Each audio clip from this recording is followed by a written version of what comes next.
যে ডাব্লিউ ডোরাবাইনের ত্রয়ী সূত্র কোনটি? তো তার আগে আমাদের জানতে হবে ত্রয়ী সূত্র কি। ত্রয়ী সূত্র হচ্ছে 3টি করে মৌলিক পদার্থ একই রকম ধর্ম প্রদর্শন করে। 3টি মৌলিক পদার্থ যারা একই রকম ধর্ম প্রদর্শন করে তাদেরকে যদি পারমাণবিক ভর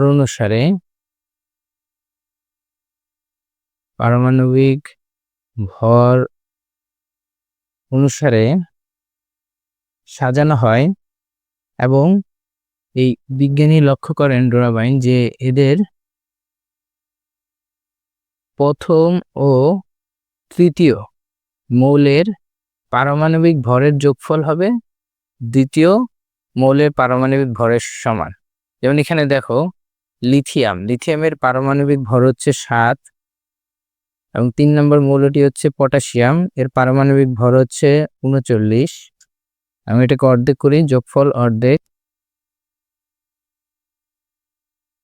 সমান পাওয়া যাচ্ছে হচ্ছে 46/2 23 এবং যেটি হচ্ছে সোডিয়ামের পারমাণবিক ভর এবং এটাকে আমরা ত্রয়ী সূত্র বলতেছি। তাহলে অ্যান্সার হচ্ছে ক।